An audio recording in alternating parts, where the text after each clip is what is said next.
This presentation will take you through the steps to create a syllabus. Why do we use a syllabus? It's one of the most important documents in the course. It's the connection between you and the students and the course requirements. Grading, evaluation, what materials, goals, objectives, prerequisites, the topics to be covered, a schedule of what's due when. Here are some of the components. Course and professor information would include the college name, course name, number, section, and so on, professor's name, contact information, what's the best way to contact you, your office hours, and if you have any online office hours.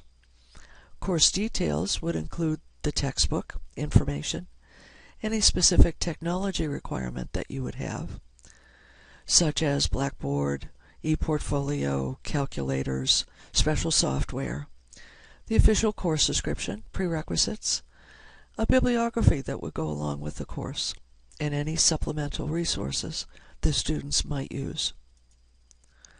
The learning outcomes are a key piece in the syllabus. You would include the course learning outcomes right in the body of the syllabus. I've created a course builder and a student learning matrix, student learning outcomes matrix, that you can use as an attachment to the syllabus.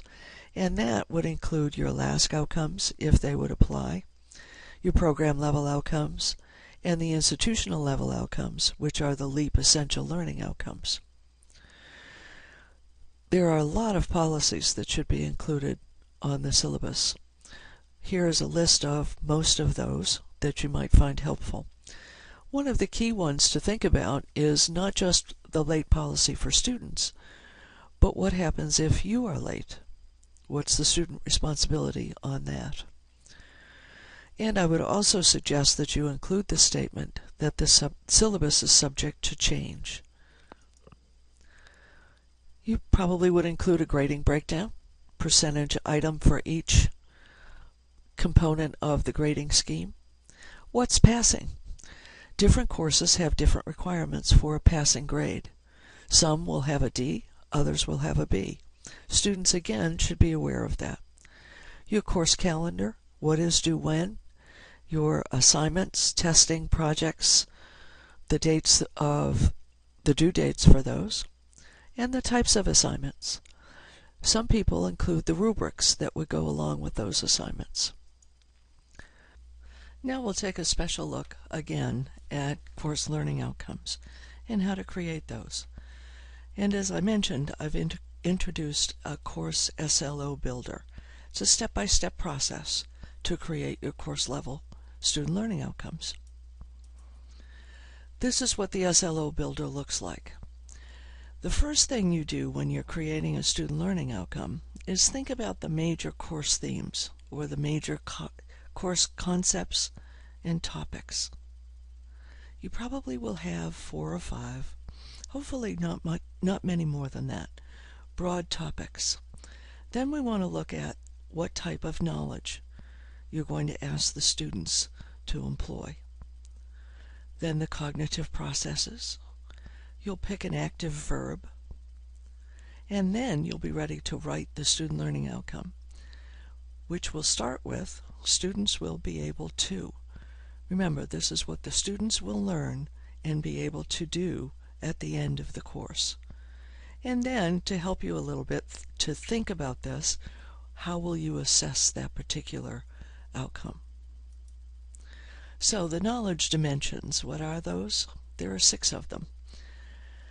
Factual, conceptual, procedural, attitudinal, psychomotor, and metacognitive. Factual would be the lowest level. You're asking for recall.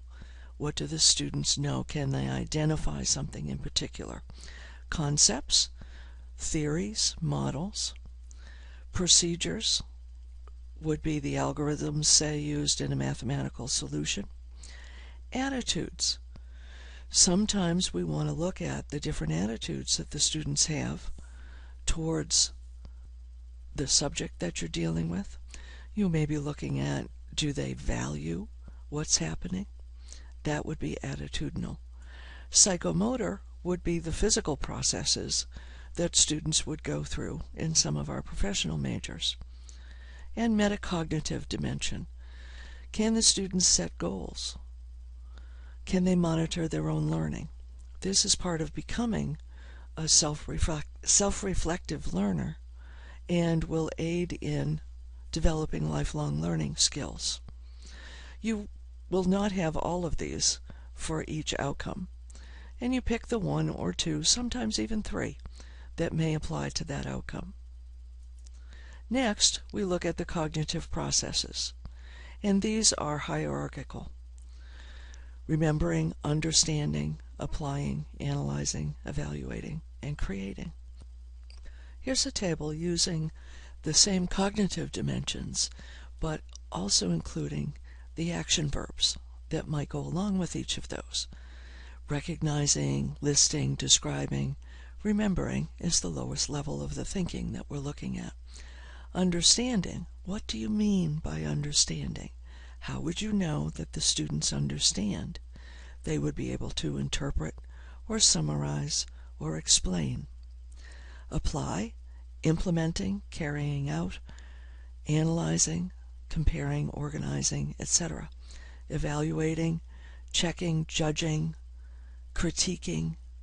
You can see how these are building, and creating would be the highest level of higher order thinking: designing, constructing, inventing. And beside each of these are products that go along with each of these cognitive dimensions, and it could be part of your learning activities. Next, we can also think about a taxonomy of significant learning. And we've got 6 of these categories that we might think about. The foundational knowledge we've been talking about already.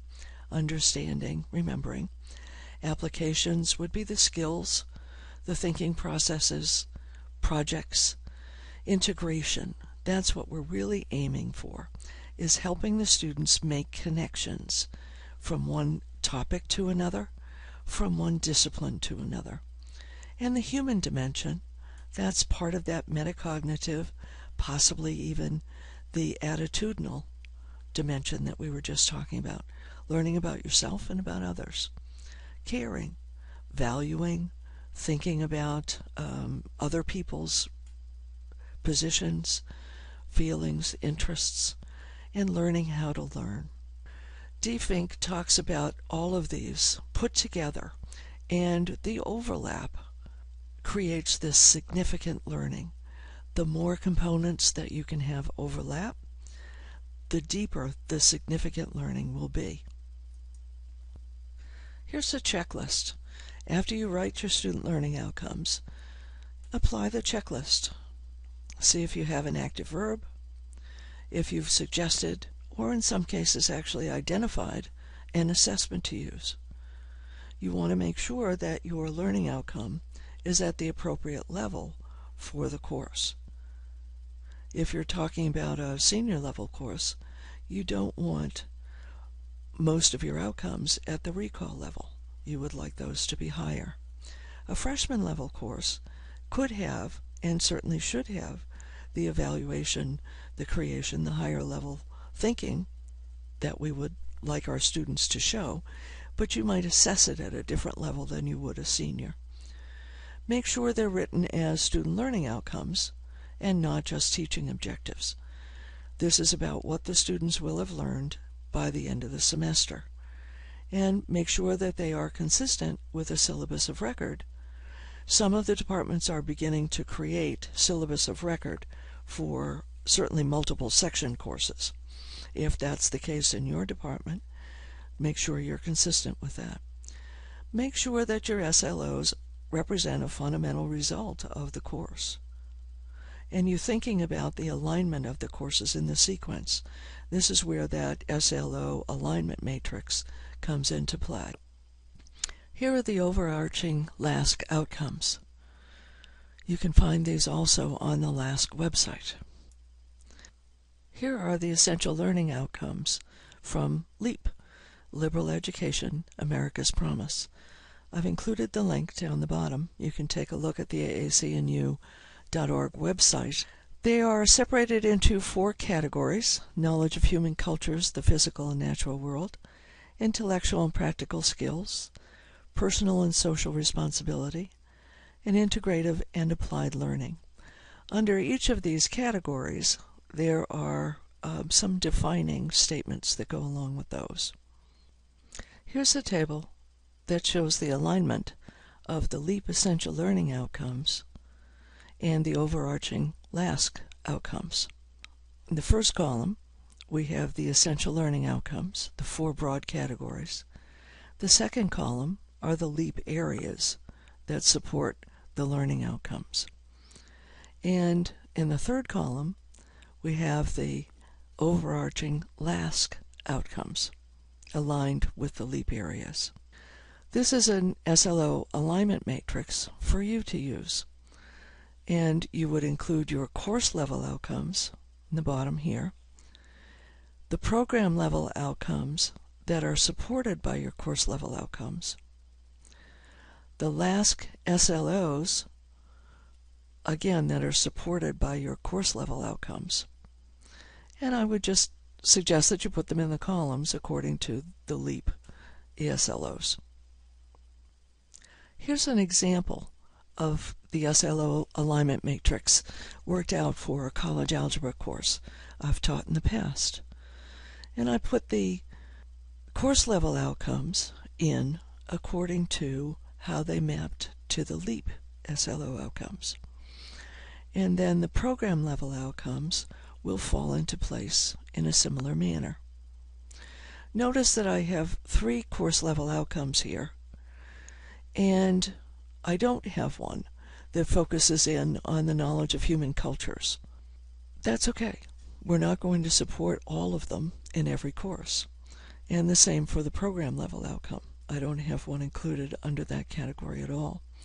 Personal and social responsibility, we don't have a program level outcome that's directed towards this. But I do have a course level, and there is a LASK level outcome that supports program, personal and social responsibility. And this matrix I would include with the course syllabus.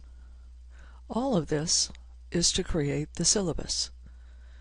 This is just a screenshot of the different pages that would go into a syllabus template. This is what the template actually looks like.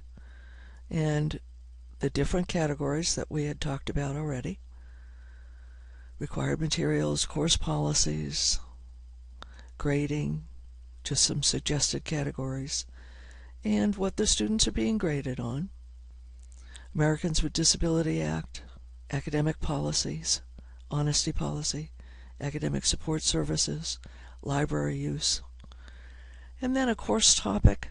This might be a weekly outline. It might be a table that has the different topics, the assignments, and so on. That has been done in a lot of different ways. And then the specific assignments. This is a syllabus rubric that can be used to evaluate any syllabus. I hope this will prove helpful while you're creating a syllabus.